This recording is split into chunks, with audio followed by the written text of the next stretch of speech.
पूज्य स्वामी जी महाराज जिन्होंने गांव-गांव में जाकर के यज्ञ की क्रांति को विकीर्ण किया है, ऐसे पूज्य स्वामी क्रांतिवेश जी संभल नगरी के उच्च कोटि के व्यक्तित्व सम्माननीय प्रदीप जी वर्मा मंच पर विराजमान उच्च कोटि के भजनोपदेशक श्री हरदेव जी, श्रद्धेय वादक जी, सभी कल्याणपुर के गणमान्य जन, मातृशक्ति, भद्र पुरुषों, प्यारे बच्चों, आप सभी लोगों ने इन पुष्प मालाओं से मुझे माला माल किया है, लेकिन महर्षि दयानंद सरस्वती ने भी हमें एक माला दी है जिसका नाम है आर्योद्देश्य रत्नमाला। और उस आर्योद्देश्य रत्नमाला में महर्षि दयानंद जी ने हम सभी को 100 रत्न प्रदान किए और जिसका एक महत्वपूर्ण रत्न है जो अग्निहोत्र से लेकर अश्वमेध पर्यंत व जो शिल्प व्यवहार जो कि जगत के उपकार के लिए किया जाता है उसे यज्ञ कहते हैं। और आप सभी लोगों ने अभी क्या किया है? यज्ञ ही किया है। तो यज्ञ का जो सामान्य अर्थ है वो है सत्कार, किसी चीज का सदुपयोग करना यज्ञ कहलाता है और किसी चीज का दुरुपयोग करना अयज्ञ कहलाता है। तो मूर्खों और बुद्धिमानों में इसी बात का अंतर है कि जब बुद्धिमानों ने आग और पानी का सत्कार किया तो उन्होंने बना दिया इंजन और आज हम एक स्थान से दूसरे स्थान तक की लंबी लंबी यात्राएं कर लेते हैं। तो ये उन्होंने क्या किया? यज्ञ किया। और मूर्खों ने जब आग और पानी का तिरस्कार किया तो उन्होंने क्या बना दिया? हुक्का और गुड़गुड़ाकर रह गए। तो इसलिए यज्ञ नाम है सत्कार का, सदुपयोग का। दुरुपयोग का नाम यज्ञ नहीं होता, वो अयज्ञ हो जाता है। और इस यज्ञ को हम अनेक नामों से संबोधित करते हैं। इसको यज्ञ कहते हैं। यज्ञ, ज्या और इया से जिया बनता है तो यज्ञ। और अग्निहोत्र और हवन और अगियारी और क्या कहते हैं? होम। पहले अपने इस आर्यावर्त देश में घरों घरों में होम होते थे। तो घरों घरों में होम होने के कारण अंग्रेजों ने घर का नाम ही अंग्रेजी में होम रख दिया। अब बताओ, जिस होम में होम ना किया जावे तो वो होम होम कहलाएगा क्या? होम अर्थात घर में होम अर्थात यज्ञ ना किया जाए तो क्या वो होम होम कहलाएगा? नहीं। और ये हमारी जितनी मातृशक्ति बैठी है ये क्या है? होम मिनिस्टर है कि नहीं है? बताओ। तो होम मिनिस्टर को तो ये मिनिस्ट्री अच्छी तरह संभालनी चाहिए, लेकिन यहाँ की हमारी होम मिनिस्टर सब बहुत श्रद्धालु हैं। श्रद्धा से आप सबने इस यज्ञ में आहुतियां दी हैं। तो ये आहुतियों का देना क्या है? बोना। जैसे किसान एक बीज जमीन में बोता है तो उससे एक वृक्ष तैयार होता है और उस वृक्ष से हमको हजारों फल प्राप्त होते हैं।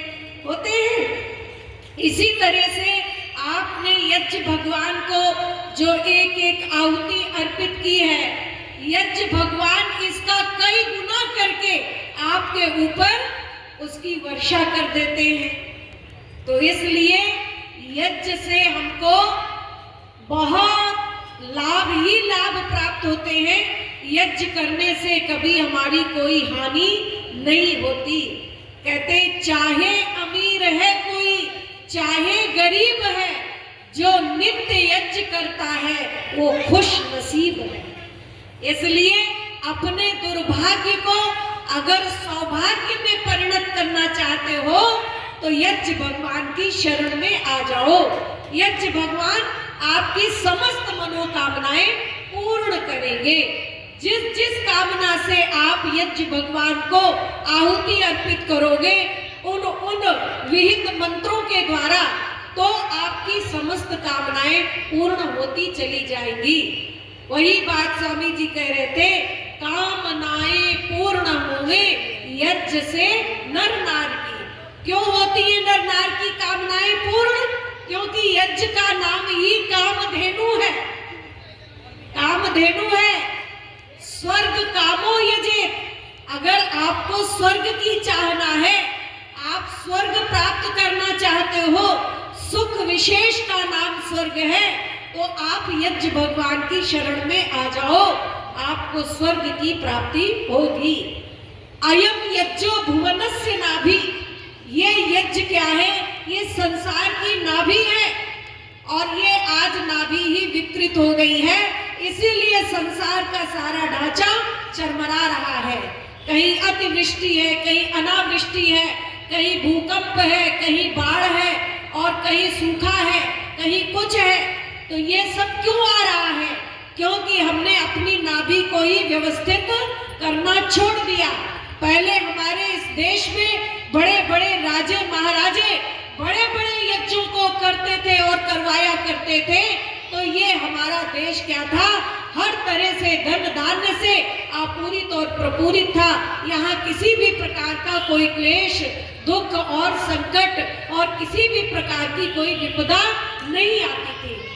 तो इसलिए जिस जिस भावना से आप यज्ञ में आहुति देंगे, अगर पुत्र की चाहना है तो आप पुत्रेष्टि यज्ञ कर लीजिए, वर्षा की चाहना है तो वृष्टि यज्ञ कर लीजिए, अथर्ववेद के मंडूक सूक्त के मंत्रों से आप यज्ञ में आहुति दीजिए, उन जड़ी बूटियों का प्रयोग सामग्री के अंदर कीजिए, उस तरह का घी बनाइए जिससे बादल बने और घनघोर वर्षा हो।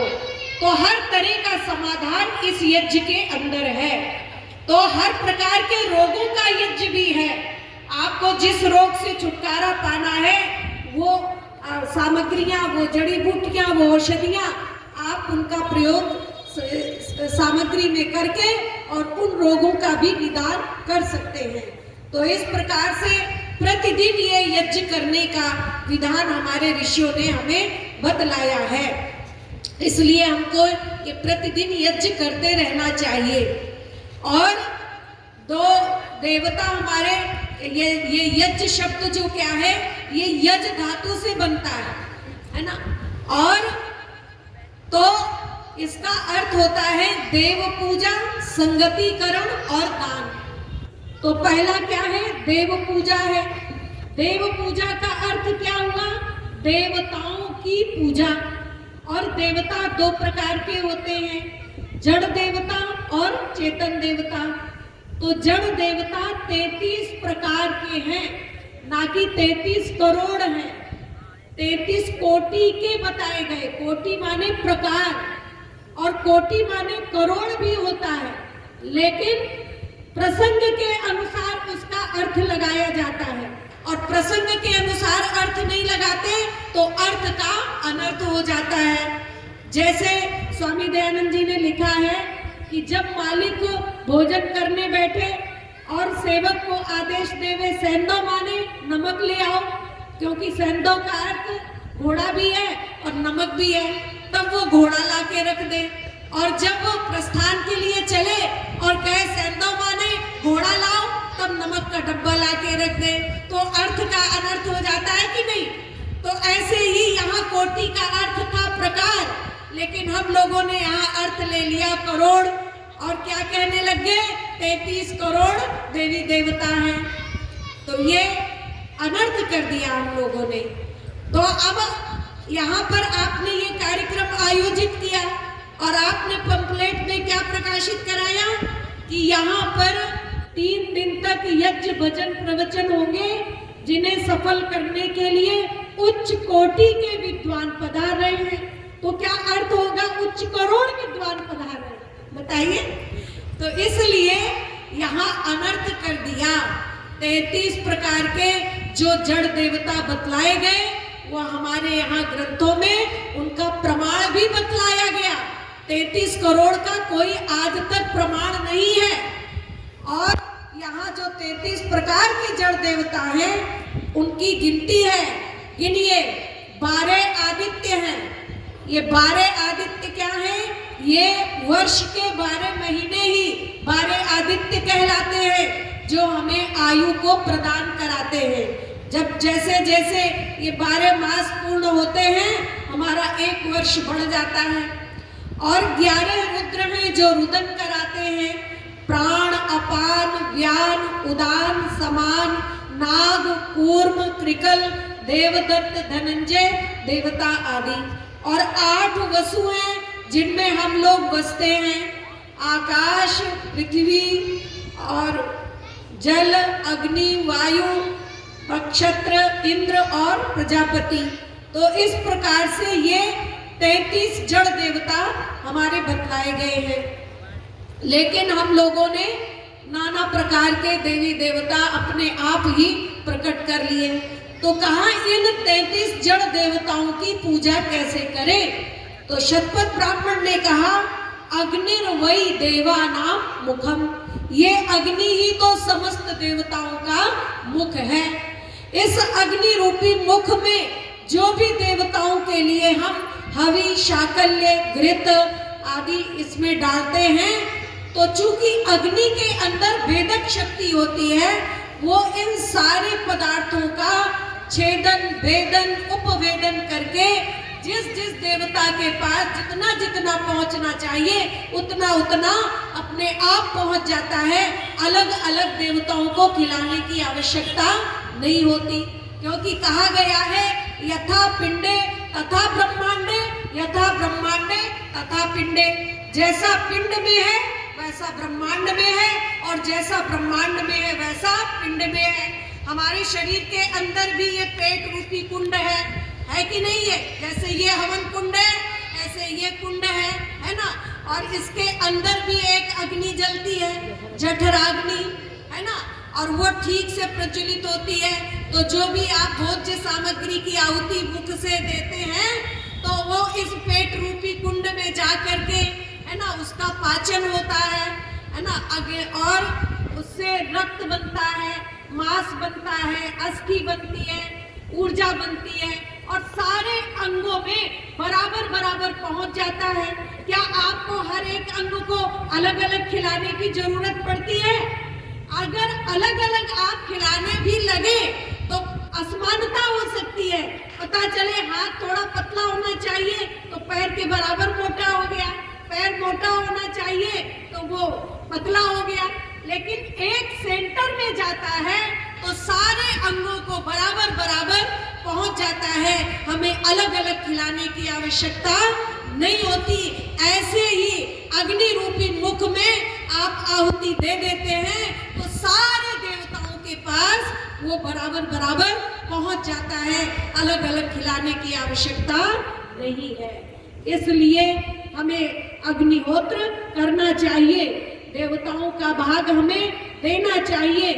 तो ये सारे देवता हमें रात दिन देने का ही काम कर रहे हैं।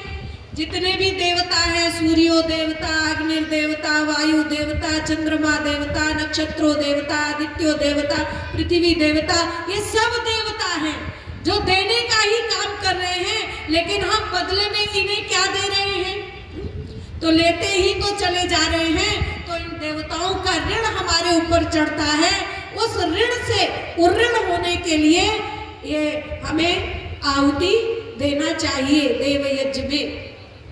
और दूसरे हमारे चेतन देवता हैं।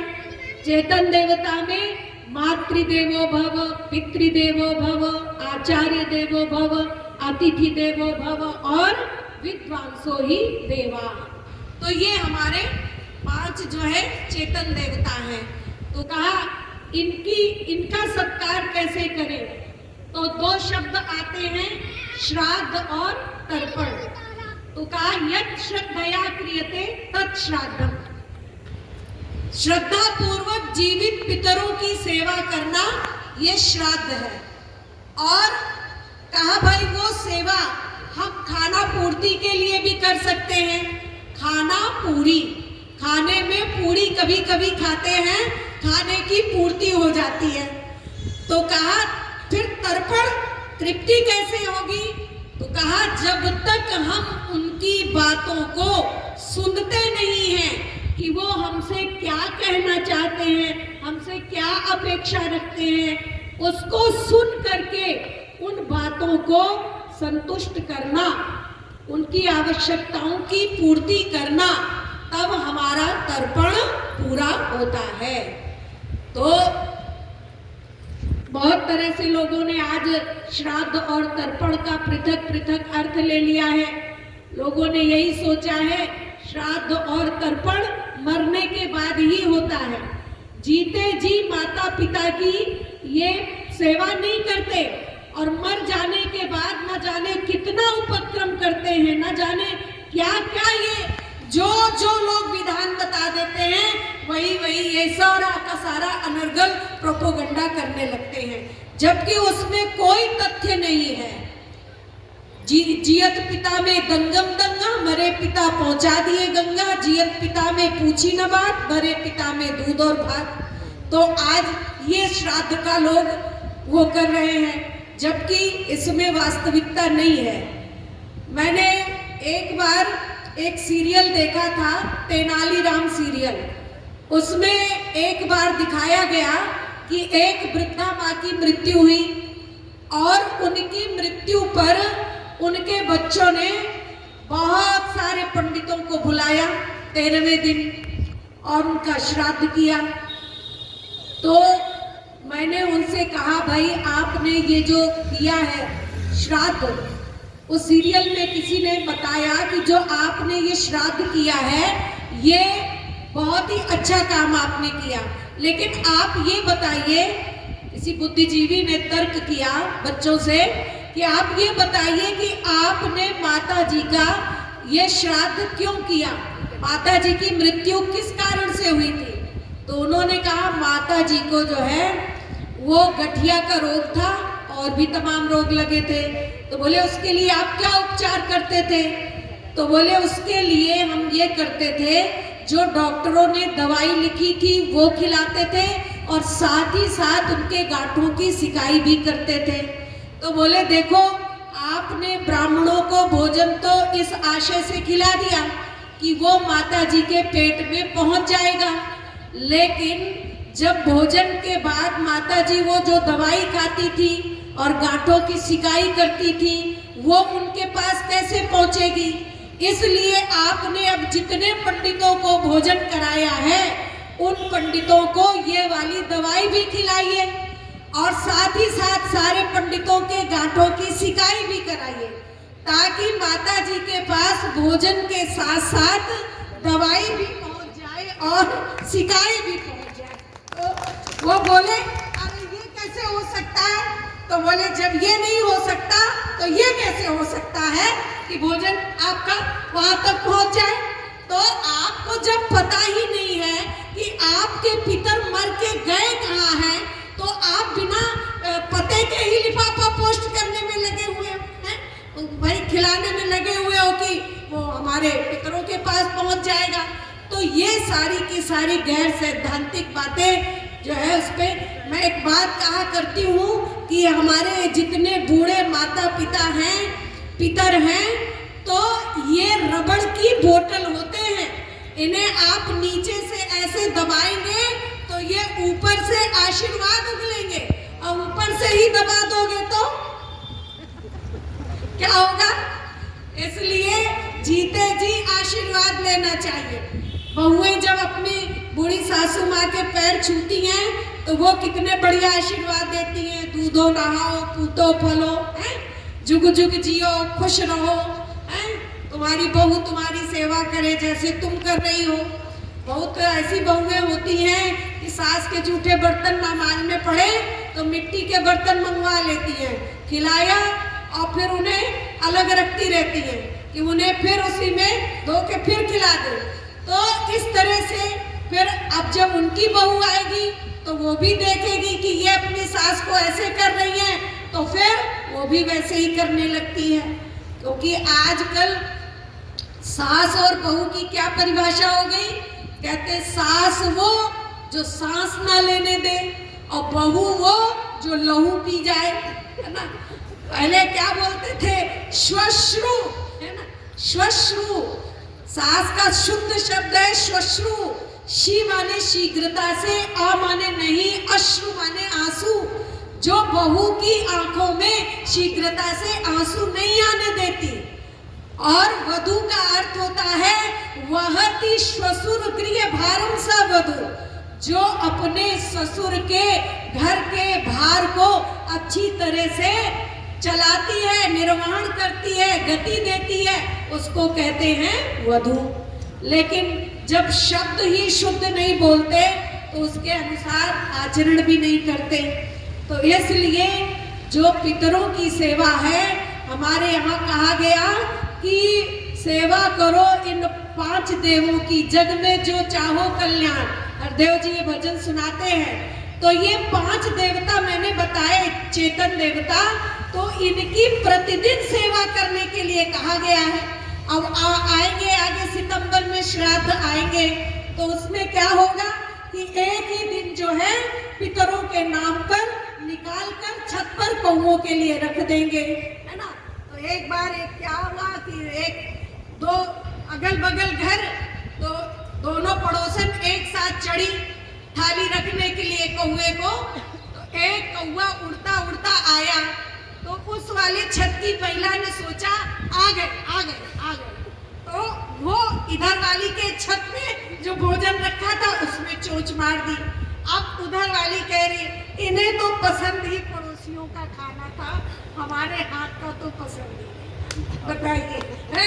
तो अब कौवों के नाम पे एक दिन निकाल देंगी और बाकी 364 दिन पितर भूखे बैठे रहे, एक दिन जो है उनके नाम पे निकाल दिया, तो क्या श्राद्ध हुआ। हमारे यहाँ का प्रतिदिन ही श्राद्ध करना चाहिए। और जम्मू में जानते हैं वहाँ कैसे श्राद्ध करते हैं, वहाँ ऐसे श्राद्ध करते हैं कि वहाँ हर 15 दिन में पितर ऊपर से उतर कर नीचे आते हैं। तो मैंने कहा भाई नीचे उतर के क्यों आ जाते हैं, ऊपर तो स्वर्ग है, वहीं रहे। तो कहा नहीं, अपना भाग लेने के लिए आते हैं और फिर जाते नहीं हैं। तो मैंने कहा फिर आप क्या करते हो उन्हें भगाने के लिए, कि झाड़ू लेके कहते हैं जाओ पितर जाओ, जाओ पितर जाओ, तो वो चले जाते हैं। तो बताइए ये स्थिति है।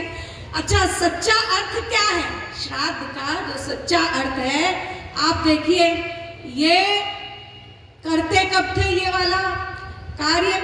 आश्विन मास में, सितंबर को आश्विन कहते हैं। आश्विन का अर्थ होता है असमन्तात श्वित, है ना। आ माने सब ओर से, श्वित माने सफेद, माने सब ओर से जिनके बाल पक करके सफेद हो गए और जिनका अनुभव भी पक करके साफ हो गया है, जो दिनों दिन वृद्धावस्था की ओर प्रयाण करते चले जा रहे हैं, ऐसे। और इसमें आश्विन मास में चंद्रमा घटता है और शुक्ल पक्ष में चंद्रमा यौवन को प्राप्त करता है। तो कृष्ण पक्ष के चंद्रमा की तरह जो प्रतिदिन ह्रास को प्राप्त करते चले जा रहे हैं, ऐसे हमारे जितने भी आयु वृद्ध, वयो वृद्ध, अनुभव वृद्ध, ज्ञान वृद्ध जन हैं, उनको आप भोजन वस्त्र आदि देकर उनका उत्तम रीति से सत्कार करें। और अंदर से वो जो आपके लिए से कुछ अपेक्षा रखते हैं, कुछ कहना चाहते हैं, उसको सुन करके उसको आप पूरा करें। यही वैदिक संस्कृति में असली श्राद्ध और तर्पण है। नान्या पंथा विद्यते अनाय, कहीं भटकने की आवश्यकता नहीं है। लेकिन हम लोगों ने इसका रूप ही पूरा बिगाड़ करके रख दिया है। इतना खिलाते हैं लोग, इतना खिलाते हैं। मथुरा में तो पंडे जो है एक एक दिन में 12-12 श्राद्ध निपटाते हैं। आप तो उधर ही के हैं, कहते हैं कि भैया इतने, एक पंडे का बेटा 12 श्राद्ध खा आया और आकर के 13वां बाकी था, तो अपने पिता से कह रहा है, पिताजी मैंने 12 निपटा लिए, अब एक बच रहा है, बताओ क्या करें। पेट में जगह नहीं है, खट्टी मीठी डकारें आ रही हैं, बैठ नहीं पा रहे हैं ठीक से।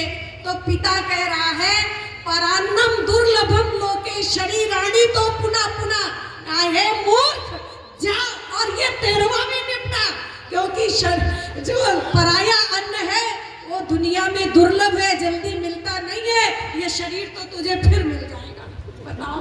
तो ये लोगों ने कैसे कैसे रूप निकाल लिए हैं श्राद्ध के। इसलिए आप वास्तविक श्राद्ध और तर्पण की वास्तविकता को समझें और उसके अनुसार ही आप श्राद्ध और तर्पण को करें। देखो, श्राद्ध के साथ में शब्द जुड़ा है सेवा, और तर्पण के साथ में शब्द जुड़ा है शुश्रूषा। तो श्रद्धा पूर्वक सेवा करना ये श्राद्ध है। और श्राद्ध के साथ साथ सु माने अच्छी प्रकार से, श्रूषा, श्रु श्रवणे धातु से बना है, हम उनकी अभिव्यक्तियों को सुने भी। वो बूढ़ा आदमी कहते हैं कानिया होता है, अगर आप उससे पूछकर गलत काम भी करो तो प्रसन्न होता है, और पूछकर बिना पूछे अच्छा काम भी करो तो वो अप्रसन्न होता है। तो कहते हैं बड़े बुजुर्ग अगर तुम्हें किसी गलत बात की आज्ञा देते हैं तो उसको मत मानो, लेकिन उनकी सेवा करना कदापि ना छोड़ो। क्योंकि एक समय जब आप छोटे थे तो किस तरह से उन्होंने तपस्या कर करके आपको पाला पोसा पढ़ाया, एक एक पल आपके लिए न्यौछावर किया, कुर्बान किया। तो अब वो इस अवस्था में आकर के आपके आश्रित हो गए हैं। तो ऐसे समय में अगर हम अपने माता पिता की सेवा नहीं करते, उनकी आज्ञाओं का पालन नहीं करते, तो हमसे बढ़कर कोई कृतज्ञ नहीं होता है। पितृ ऋण में माता पिता आचार्य तीनों ही आ जाते हैं। देव ऋण में ये हमारे जड़ देवता चेतन देवता ये आ जाते हैं। और ऋषि ऋण में जो हमारे ऋषि प्रणीत ग्रंथ हैं, जैसे ऋषियों ने अपने को तपा करके मत करके इतना ज्ञान हम लोगों के लिए उपलब्ध कराया। अगर ऋषियों ने हमें इतना ज्ञान न दिया होता तो हम निरे मूर्ख के मूर्ख रह जाते। तो ऋषियों का भी ऋण है कि उन ऋषियों के बनाए हुए ग्रंथों को हम पढ़ें, 4 वेदों को पढ़ें, 6 दर्शन पढ़ें, 11 उपनिषद पढ़ें और वाल्मीकि रामायण पढ़ें, महाभारत पढ़ें, गीता पढ़ें और ब्राह्मण ग्रंथ पढ़ें, आरण्य ग्रंथ पढ़ें। ये सारे आर्ष ग्रंथों का अध्ययन करना हमें मोक्ष की प्राप्ति कराता है। इसलिए कहा गया ऋषि प्रणीत ग्रंथों का पढ़ना बहुमूल्य मोतियों का पाना है, और मनुष्यकृत ग्रंथों का पढ़ना ठीक वैसे ही जैसे खोदा पहाड़ और निकली चुहिया, वो भी जिंदा नहीं मरी हुई। तो इसलिए हमें इन तीनों ऋणों से ऋण होने के लिए उसमें सबसे पहला ये देव ऋण है। तो देव पूजा वो मैंने आपके सामने बतलाई कि 2 प्रकार के देवताओं की पूजा हमें कैसे करनी चाहिए। जड़ देवताओं की पूजा आहुति दे करके और चेतन देवताओं की पूजा श्राद्ध और तर्पण करके। अब जो दूसरा अर्थ है वो है संगतिकरण। संगतिकरण भी हमें करना चाहिए, अच्छे लोगों की संगति में रहना चाहिए। सत्संग की परिभाषा की गई, सताम संगा सत्संगा, श्रेष्ठ जनों का, श्रेष्ठ ग्रंथों का, श्रेष्ठ लोगों का, श्रेष्ठ वातावरण का, श्रेष्ठ विचारों का, श्रेष्ठ चिंतन का संग करना ही तो सत्संग है। इसलिए कहते हैं कि जैसे चाशनी को साफ करने के लिए 1 गिलास दूध डाल देते हैं और उसका मैल साफ हो जाता है। ऐसे ही सत्संग में आने से आपके अंदर का मन का मैल जो है वो धुल जाता है।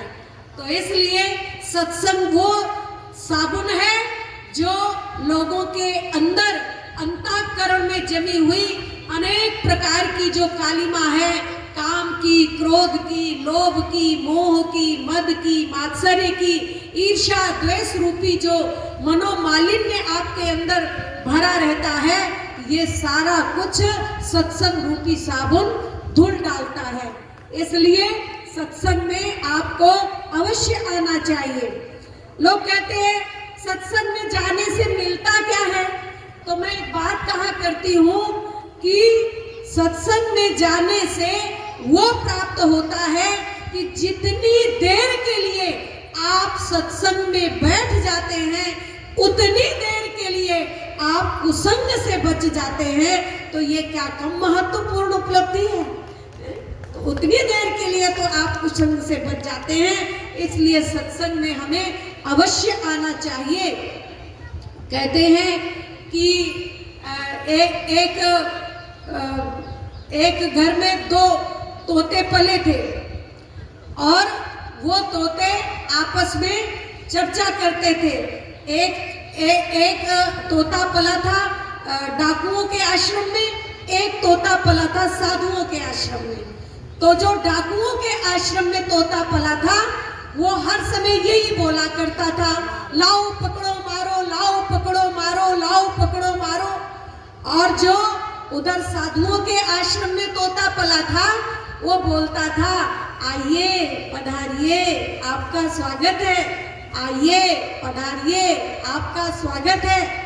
तो एक व्यक्ति उधर से निकला तो उसने एक महात्मा से पूछा, कहा कि महात्मा जी ये बताइए, तोता वो भी है, तोता ये भी है। एक तोता इस तरह बोल रहा है, लाओ पकड़ो मारो, एक तोता कहता है, आइए पधारिए, आपका स्वागत है। तो इतना अंतर क्यों? तो उन्होंने कहा कि देखिए कि वो रहता है डाकुओं के आश्रम में, जो कह रहा है लाओ पकड़ो मारो, तो वो यहाँ यही सुना करता है सारा दिन, क्योंकि डाकू लोग तो लूटपाट ही करते हैं। और वहाँ महात्माओं के सत्संग के बीच में वो तोता रहता है जो आश्रम में है, इसलिए वो वहाँ यही सुनता रहता है साधुओं से, आओ पधारो, आपका स्वागत है। तो इसमें दोनों में कोई अंतर नहीं है, अंतर सिर्फ सत्संग का है। कहते हैं भाई उसके अंदर की भावना को तोते ने भी कहा, मतलब तोते की इन बातों को सुन करके कवि ने अपने शब्दों में उसको व्यक्त किया, अहम मुनीनाम वचनम शृणोमि। वो सत्संग वाला तोता कह रहा है, साधुओं वाला, कि मैं तो यहाँ मुनियों के और ऋषियों के वचनों को सुनता हूँ। अशृणोत्ययम यत् यवनस्य वाक्यम, और वो लोग डाकुओं के वचन को सुनते हैं, वो तोते जो कह रहे हैं लाओ पकड़ो मारो। तो कहा कि वो अहम मुनि नाम वचनम शृणोमि शृणोति यत् यवनस्य वाक्यम न चास्य दोषो न चमे गुणो वा। उसमें उनका कोई दोष नहीं है और इसमें मेरा कोई गुण नहीं है। संसर्गजा दोष गुणा भवन्ति, सत्संग से ही दोष और गुण पैदा होते हैं। इसीलिए कहा गया कि जैसा करोगे संग वैसा चढ़ेगा रंग, जैसे करोगी संगति वैसे चढ़ेगी रंगति, है ना। तो एक व्यक्ति क्या बोल रहा था, संतरे बेच रहा था टोकरी में भरकर और आवाज लगा रहा था, ले लो अच्छे संग तरे, ले लो अच्छे संग तरे।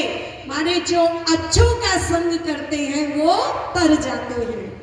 आते जाते सत्संग में इंसान बदल जाते हैं, शैतान बदल जाते हैं, बड़े बड़े हैवान बदल जाते हैं। तो सत्संग रूपी साबुन से हमको ये लाभ मिलता है। इसलिए आप जब भी कोई अच्छा कार्यक्रम हो, सत्संग हो, स्वामी जी कहीं कार्यक्रम आयोजित करें, आपके कल्याणपुर वाले जो कर रहे हैं सब लोग, तो हमेशा सत्संग में आओ।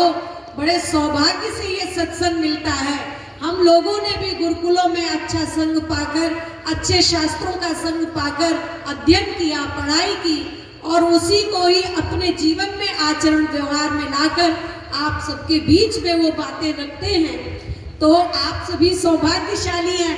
कितने बड़े बड़े कार्यक्रमों में कभी नहीं जाना हो पाता, लेकिन आपका सौभाग्य है कि हम आ गए। आपने अपने हार्दिक इच्छा से हमको बुलाया। तो ये सत्संग का कभी भी मौका अवसर गंवाना नहीं। आगे कभी भी कहीं हो अवश्य जाना, परिवार सहित जाना, पड़ोसियों के साथ जाना, बच्चों के साथ जाना, नाती पोतों के साथ जाना, एक से अनेक लोगों का कल्याण करना, ये भी एक सत्संग का ही नमूना है। और दान, देव पूजा, संगतिकरण, दान भी हमें अच्छे कार्यों में देना चाहिए। आय का 10वां भाग अच्छे कार्यों के लिए निकालना चाहिए। अगर आपकी आमदनी 10,000 है तो एक हिस्सा उसका आप 10वां हिस्सा सत्संग के लिए, हवन के लिए, गरीबों को, किसी गरीब बेटी के दान, किसी गरीब बच्चे को पढ़ाने में, ऐसी जगह आप उसको लगा दीजिए। तो आपका धन फलीभूत होगा, आपका धन सार्थक होगा, इधर उधर व्यर्थ में नहीं जाएगा।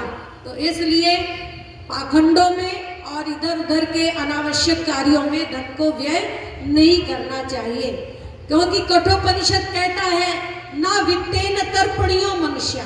ये धन ऐसी चीज है जिससे मनुष्य कभी तृप्त नहीं होता है। अगर इंसान लखपति है तो वो करोड़पति बनना चाहता है, करोड़पति है तो अरबपति बनना चाहता है, अरबपति है तो शंखपति, शंखपति है तो पद्मपति। इस तरह से ये जो भूख है वो समाप्त ही नहीं होती। इसलिए कल एक चर्चा हो रही थी, पूत कपूत तो का धन संचय, पूत सपूत तो का धन संचय। माने पूत सपूत है तो टोटा क्या है, और पूत कपूत है तो तुम्हारा जोड़ा हुआ संभालेगा कब तक, है ना। इसलिए दान देना चाहिए, हर अच्छे कार्य में सहयोग करना चाहिए। गिलहरी भी रेत ला करके राम को पुल बनाने में सहयोग करती है। तो ये सहयोग की भावना, देने की भावना इतनी रखनी चाहिए। क्या हम लोग बोलते हैं कि ईश्वर इतना दीजिए जामे कुटुंब समाए, मैं भी भूखा ना रहूं और आने वाला भी भूखा ना जाए। तो इसलिए दान हमें अवश्य देना चाहिए। वो एक अंग्रेज था, उसका नाम विस्मृत हो रहा है। कहते हैं कि वो 29 वर्ष की आयु में इतना बड़ा कई कंपनियों का मालिक बन गया, और मार लबालबे की मार, इतना उसके हजारों कर्मचारी, हजारों नौकर। बस 51 वर्ष का हुआ तो वो एक बहुत ही ज्यादा असाध्य रोग से पीड़ित हो गया। फिर वो किसी वैदिक सन्यासी से मिला, उन्होंने उसको दान देने की भावना से प्रेरित किया कि तुम दान करो, अच्छे कार्यों में लगाओ। तो उसने अनाथालय बनवाए, प्याऊ बनवाए और गरीब कन्याओं के विवाह किए। और फिर जब वो 91 इयर्स ओल्ड हुआ तो वो कहता है कि मैं 51 वर्ष में मरने वाला था और दान देने की भावना ने मुझे 91 वर्षीय बना दिया। तो इसलिए हमें अच्छे कार्यों में बढ़ चढ़ करके दान देना चाहिए। दान देने में कभी पीछे नहीं होना चाहिए। दान का अर्थ है बोना। आपने बोया है, अच्छे कार्यों में दिया है। कानपुर में एक कागज फैक्ट्री के मालिक स्वामी जी उद्योगपति, और उनके घर में कुछ एक नए अतिथि का माने संतान का आगमन होना था। अस्पताल से उन्होंने मुझे फोन किया। जब घर में आया बच्चा तो उन्होंने पहले ही बोला था कि बहन जी उस दिन जब कहेंगे आप बाहर का कार्यक्रम ना लीजिएगा, मेरे बच्चे का 11वें दिन नामकरण आप ही करवा दीजिएगा। तो जब अभी बच्चा संसार में आज आने वाला है, निकलने वाला है, अस्पताल में है, उसी समय वो मुझे फोन कर रहे हैं, बहन जी 2 नाम मुझे जल्दी से बता दीजिए, एक बेटे का एक बेटी का। मैंने कहा नामकरण जब मैं नहीं कराना है फिर आप क्यों पूछ रहे हैं अभी से? बोले वो इसलिए पूछ रहे हैं कि बेटा हुआ तो बेटे के नाम से और बेटी हुई तो बेटी के नाम से BMW कार की चाबी उसके हाथ में रखेंगे। मैंने कहा देखिए ये जीवात्मा कितना बो करके आई है कि अभी गर्भ के बाहर नहीं निकली और उसके लिए इतनी बड़ी बड़ी तैयारियां हो रही हैं। तो आज जो लोग आपके ये जितने घूम रहे हैं, ये हीरा व्यवसायी और कौन कौन से जो यहाँ बैंक का लोन खा करके और भगोड़ा प्रवृत्ति में इधर उधर भाग रहे हैं, तो ये सब सड़क पर ही पैदा होंगे और भीख मांगेंगे और फिर कहेंगे कि भगवान को मेरे साथ ही ये करना था। तो इसलिए अच्छे पुरुषार्थ से कमाओ और उसमें से एक हिस्सा श्रेष्ठ कार्यों के लिए निकालते रहो। एक बैंक में लाइन लगी थी, एक व्यक्ति ने ये पूछा कि यहाँ ये लाइन क्यों लगी है? उन्होंने कहा ये बैंक है। बोले यहाँ क्या होता है? बोले पैसा मिलता है। वो भी लाइन में लग गया और जब उसका नंबर आया तो मैनेजर ने कहा हाँ भाई तुम्हें क्या काम है? बोला पैसा लेना है। तो बोले अकाउंट खुलवाया है? बोला नहीं। पासबुक लाए हो? बोले नहीं। तो बोले ऐसे कहाँ पैसा मिला करता है? तो जब आप शुभ कर्मों में देने का अकाउंट ही अपना नहीं खोलोगे और कुछ अच्छे कार्यों में बोओगे ही नहीं, तो अगले जन्म में आप क्या काटोगे? तो इसलिए जो आज इतना खुशहाल है परमात्मा की, जिनके ऊपर धन वृष्टि हो रही है, तो उन्होंने कुछ पिछला इतना दान किया है, अच्छे कार्यों में लगाया है, तो वो उसका फल पा रहे हैं और इस जन्म में करते रहेंगे तो वो संचित होता रहेगा। इसलिए जग में जब तक शुभ कर्मों का संचित सामान नहीं होगा तब तक भव पार उतरने का पूरा अरमान नहीं होगा। तो इसलिए आप यज्ञ के महत्व को समझो। यज्ञ बड़ा व्यापक शब्द है जिसके लिए कहा गया यज्ञो वही विष्णु, और विष्णु शब्द विस्तृत व्याप्तो धातु से बनता है। इसलिए यज्ञ कोई सीमित चीज नहीं है, इसकी महत्ता बहुत विशाल है। जितना यज्ञ पे बोला जाए उतना कम है। इसलिए आप लोग यज्ञ प्रेमी बने। दान और दक्षिणा में अंतर होता है। दान संस्थाओं के लिए देते हैं और दक्षिणा यज्ञ की पत्नी का नाम होता है। जैसे बिना पत्नी के यजमानत्व तो पूर्ण नहीं होता, तो उसी तरह से बिना दक्षिणा ब्रह्मा को दिए यज्ञ भी पूरा नहीं होता। इसलिए अभी तक आप जो भी आपकी श्रद्धा है, सामर्थ्य है, उसके अनुसार यज्ञ के बाद, पूर्णाहुति के बाद आपको कुछ भी थोड़ा मोड़ा जो भी श्रद्धा है वो दक्षिणा अवश्य देनी चाहिए। दान की आप रसीद ले रहे हैं और यज्ञ करने के बाद यज्ञ पूरा करते हैं, यज्ञ पूरा करना चाहते हैं, तो जैसे स्वामी जी ने यज्ञ कराया या जो भी यज्ञ कराए तो कुछ दक्षिणा जरूर देना चाहिए। इससे आपका किया हुआ यज्ञ पूरा होता है। तो कल पूर्णाहुति होगी। कल आप अपनी विशेष तैयारी से कुछ थोड़ी सामग्री, कहीं भी यज्ञ में आप जाएं तो खाली हाथ ना जाएं। कुछ सामग्री ले लें, कुछ फल ले लें, कुछ पुष्प ले लें, माला ले लें और कुछ दक्षिणा ले लें, कुछ गोला ले लें, कुछ भी है। तो यज्ञ में अभी आपने कहा ना 3 जगह खाली हाथ नहीं जाना चाहिए। एक, जिस गुरु ने आपको पढ़ाया है अपने गुरु आचार्य के पास, और एक बेटी कन्या के पास, और दूसरा जब यज्ञ करने जाओ तब। 3 जगह कभी खाली हाथ नहीं जाते। तो आप सबने बहुत श्रद्धा से यज्ञ किया है और इस यज्ञ में आहुति दी है। यज्ञ भगवान आप सबकी कामनाएं पूर्ण करें और आपके ऊपर सुखों की वर्षा होती रहे।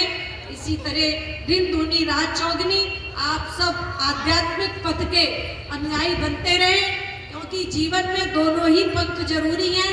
आध्यात्मिकता और भौतिकता दोनों ही पंख सुदृढ़ होंगे, तभी आप जीवन रूपी यात्रा पूर्ण कर सकेंगे। इन्हीं शब्दों के साथ मैं आप सभी का बहुत बहुत हार्दिक धन्यवाद करती हूँ। ओम शांति।